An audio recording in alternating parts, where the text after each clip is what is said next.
Hi, in today's video, we're going to solve probability and statistics paper from February-March 2022. Now let's have a look at the first question, and we have to draw up the probability distribution table for x. So that means we have to draw the table listing all possible values of x, and then list the corresponding probability. And in order to do so, I will first draw the table of all possible outcomes. So we have one spinner, and it has numbers 1, 2, 2, and 3, and the second spinner has numbers -3, -2, -1, and another -1.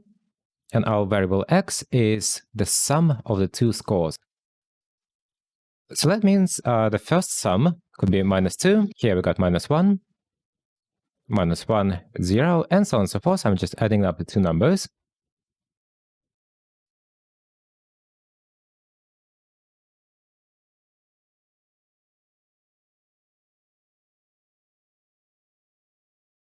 Okay, so now we are ready for the probability distribution table.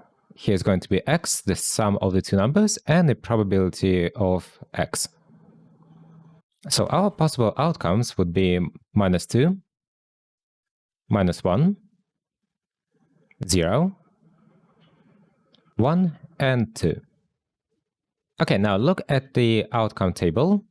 How many -2s we got? Only one, so the probability of that is going to be 1/16. And we also have 3 -1s, 5 zeros, and so on and so forth. Probability of 1 is going to be 5/16, and probability of getting a 2, 2/16. Okay, so that's our probability distribution table. Now, for the second question, we're giving the expected value, and we're supposed to find the variance of x. And to do so, I will use the formula variance equals to the sum of x squared times the probability minus the expected value squared. You can find this formula in the formula sheet. So now we have to calculate the sum of x squared times the probability, and let's look back at the previous question. I will have to draw another row because we need x squared -2 squared is 4, -1 squared is 1, and so on and so forth. Now what we need is the sum of x squared times the probability. So I'm going to multiply 4 by 1/16, then plus 1 times 3/16, and continue.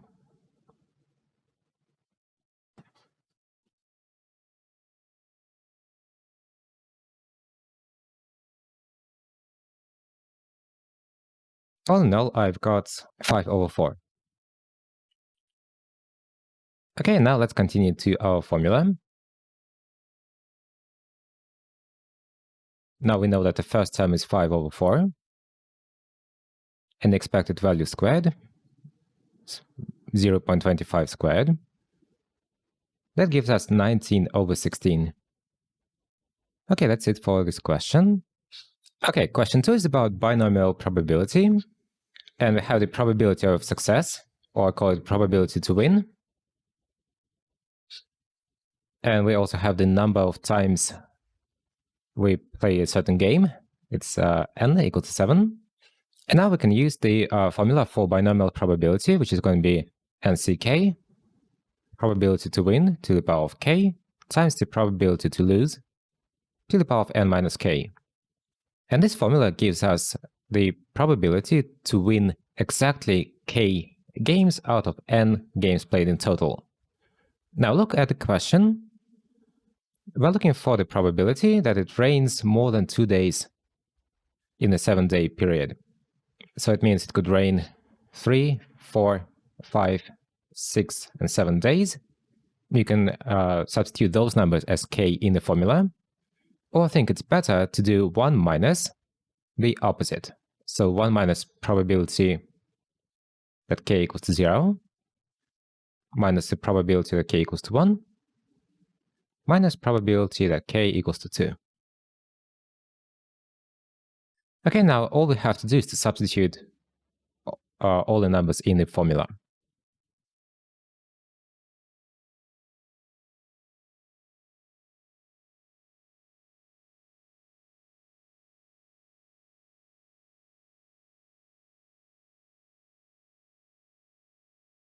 So that's what I got for k equals to 0. Now k equals to 1.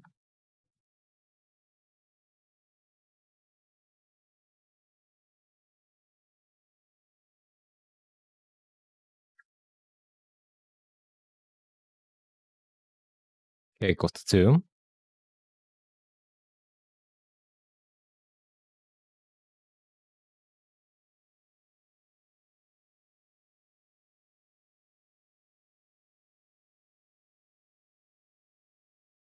And now altogether, 1 minus all the probabilities.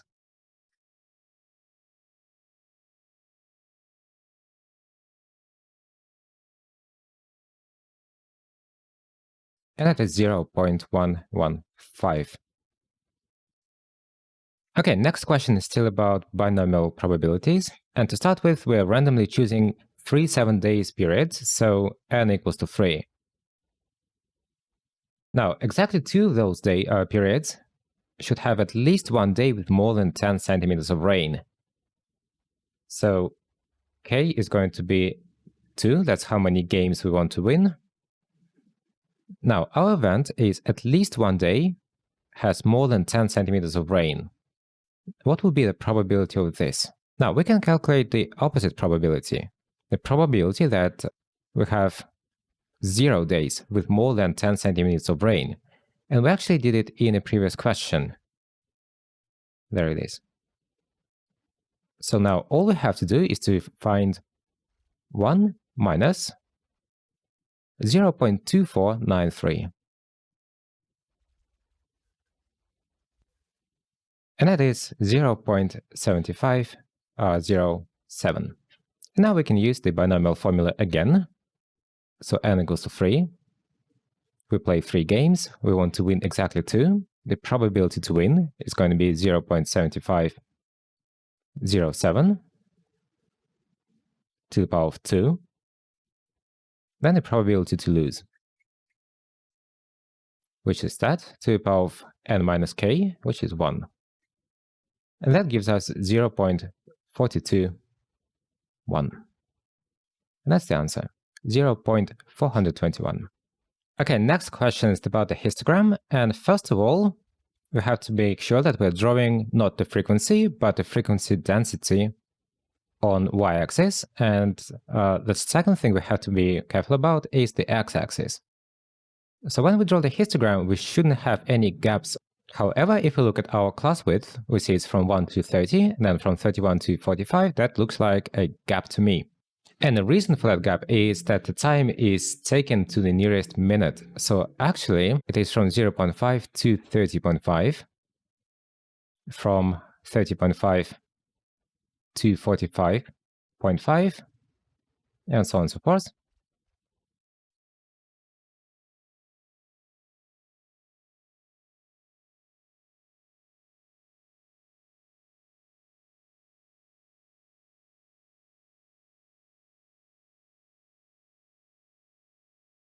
Okay, and now we can calculate the frequency density, which is frequency over the interval length.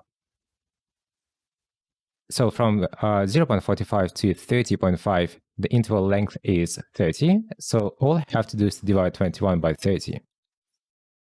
That equals to 0.7. And likewise, we can get 2, 3.4, 8.6, and 1.8. Now let's start drawing the histogram. First, we need to label the axis, frequency density on y-axis, and time in minutes for x-axis. And let's choose the scale. On y-axis, one big square is going to be 2 units. And then on x-axis, it will go 20, 40, and so on. Okay, now we'll have to draw those rectangles. And as always, drawing the histogram is a bit tedious. So we'll save you some time and then just show you the result. Okay, there we go. That's my histogram. So make sure that you first use a ruler. Second, you label your axis, should be frequency density and time in minutes. And then you need to put also at least 3 values on each axis. Okay, question B. State which class contains the median. So if we look at the question, we're given that we got 250 children, so the median should be around 125. Now let's have a look at the table and see where the 125th child is. Okay, first, definitely it's not this one, because in this interval we have only 21. So the next one would be altogether 21 plus 30, that's 51, still not 125. Let's add up the next one, 68, that's going to be 119, so still not 125. And then if we add 86, we got 205, so 125th child should be in this interval.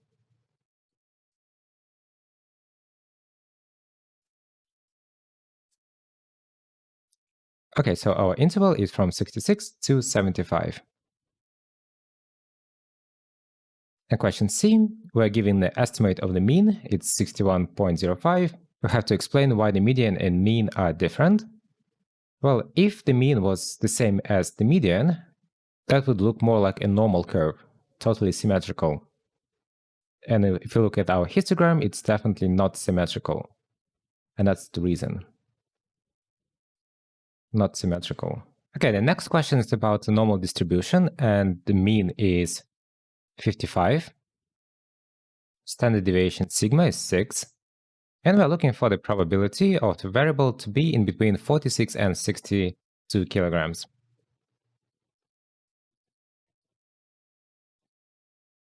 And before we use the table for the normal distribution, we'll have to standardize it. So make a variable change, z equals to x minus mu over sigma, which is first 46 minus 55, divided by 6, and that is minus 3 over 2.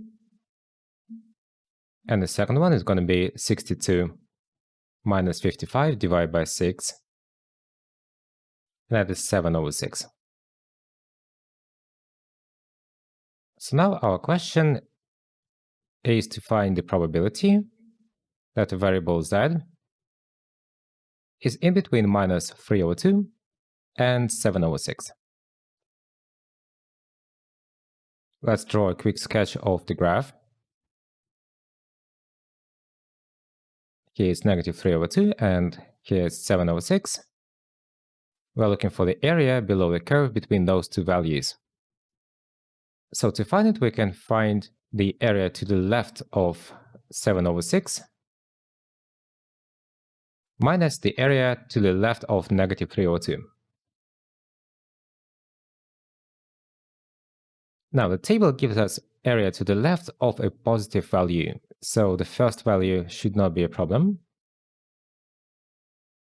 That is 1.167. And for the second value, we'll have to change it to 1 minus probability of z being less than a positive 3 over 2.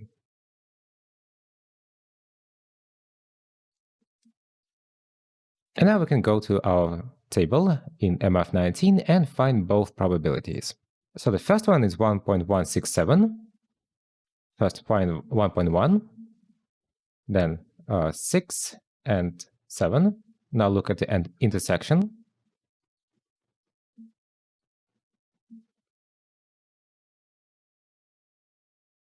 So for the first probability, I'll have to add 14 to the last two digits of 0.8770.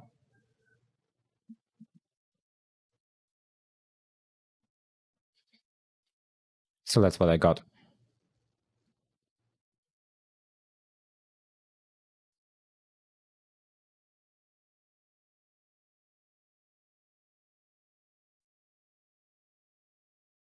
Okay, now for the second probability, 1.5. That's pretty easy. There we go.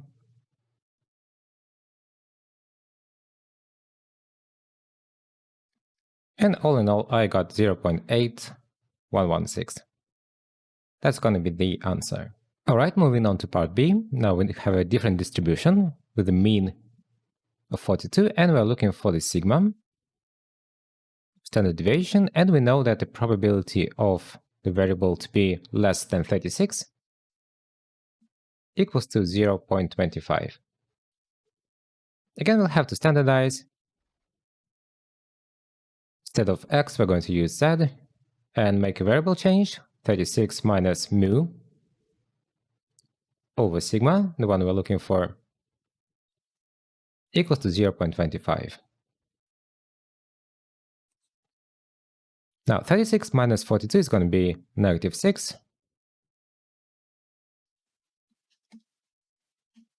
And again, the table gives us only probability of a variable to be less than some positive number. But using the symmetry, it's going to be the same as 1 minus probability of z being less than positive 6 over sigma. Now let's rearrange it and find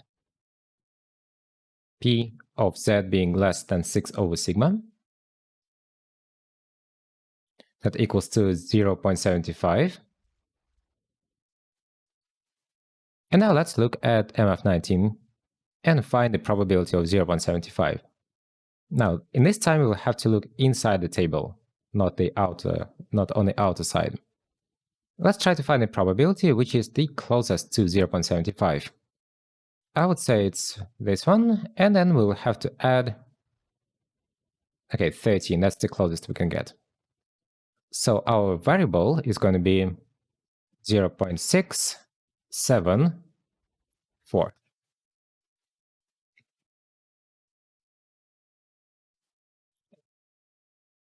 So 6 over sigma equals to 0.674.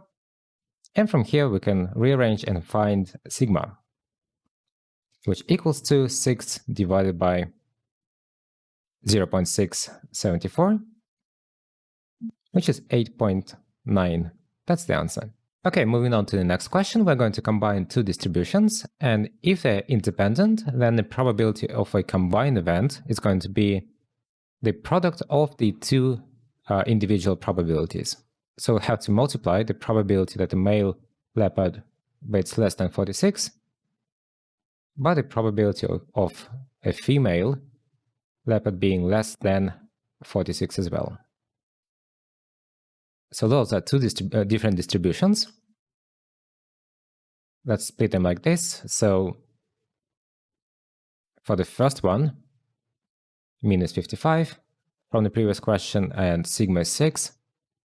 For this one, the mean is 42, and sigma equals to 8.9. In both cases, we'll have to standardize.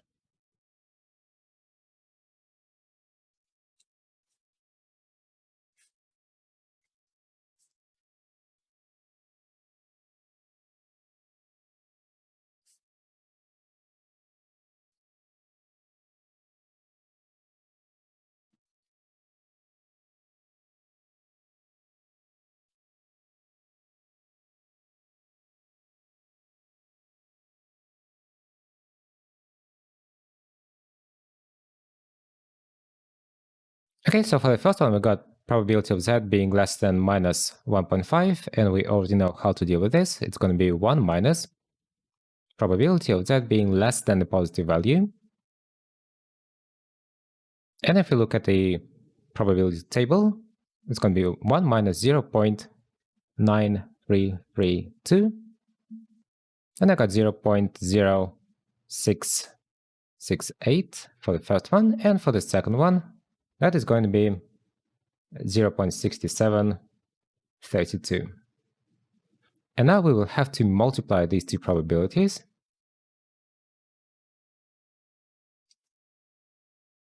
And we'll get the answer, which is 0.045. All right, next question, everybody's favorite, combinations and permutations. The first one is pretty easy. We have to choose 5 people, and there has to be exactly 1 adult. And there should be 4 children.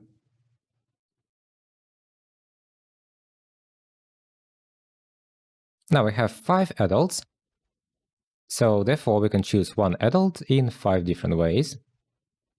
And then we have 3 boys and 4 girls, that's 7 children altogether. And we'll have to choose 4 children. So it's 175. We need 5 people, and it must be at least 2 boys and at least 1 girl. So we have different scenarios. We can have 2 boys, 1 girl, and we can have 1 adult. No, we can have 2 adults. We can also have 3 boys, 1 girl, and 1 adult. We can have 2 boys, 2 girls, and 1 adult. 2 boys, 3 girls,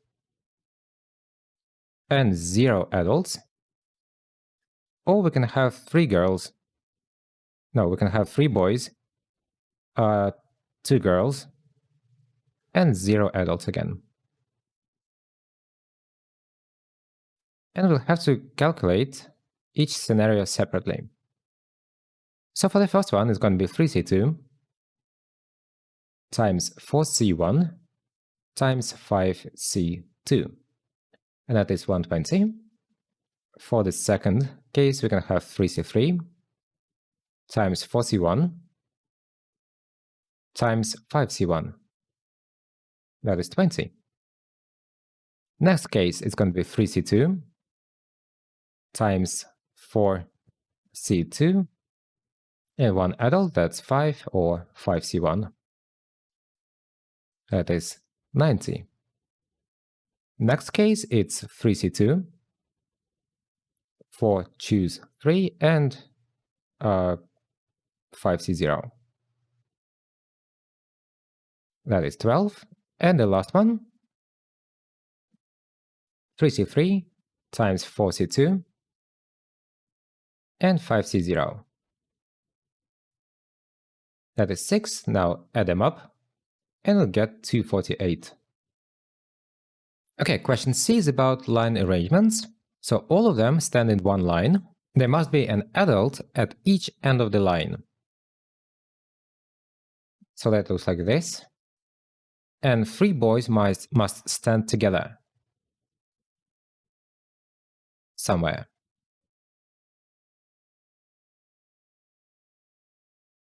And then everything else doesn't really matter.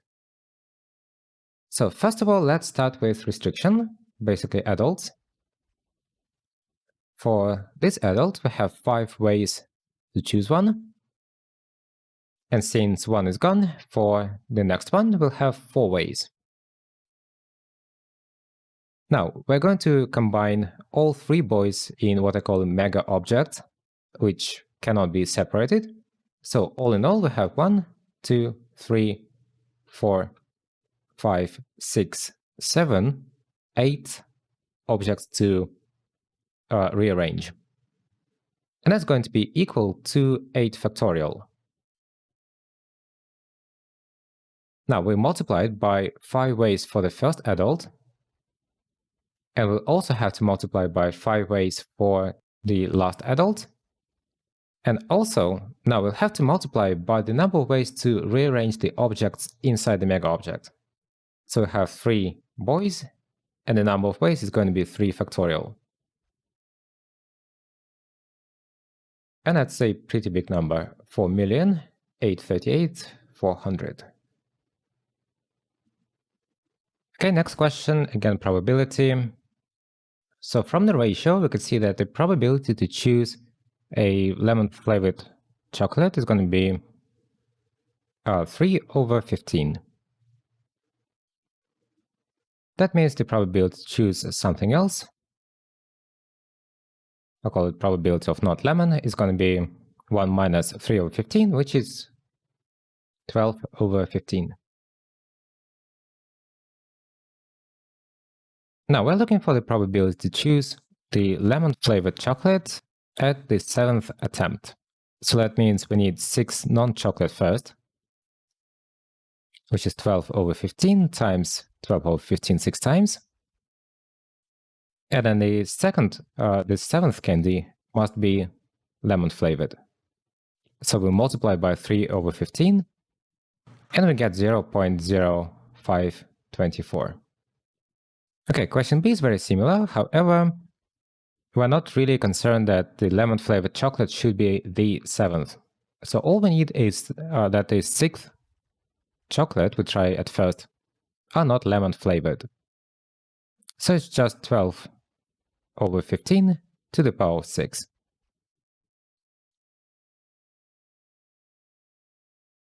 Okay, question C. What we're looking for is the probability that the first one is not orange and the second one is not orange. And the third one is also not orange flavored. So when we choose the chocolate for the first time, we've got 10 chocolates that are not orange flavored out of 15. Now, after one is chosen, we got 9 left, non-orange, and 14 in total. And for the third time, we have 8 non-orange and 13 in total. So that gives us 24 over 91. Okay, next question. All 3 chocolates must have different flavor. So it means she can choose lemon, orange, strawberry, orange, lemon, strawberry, or some other combinations.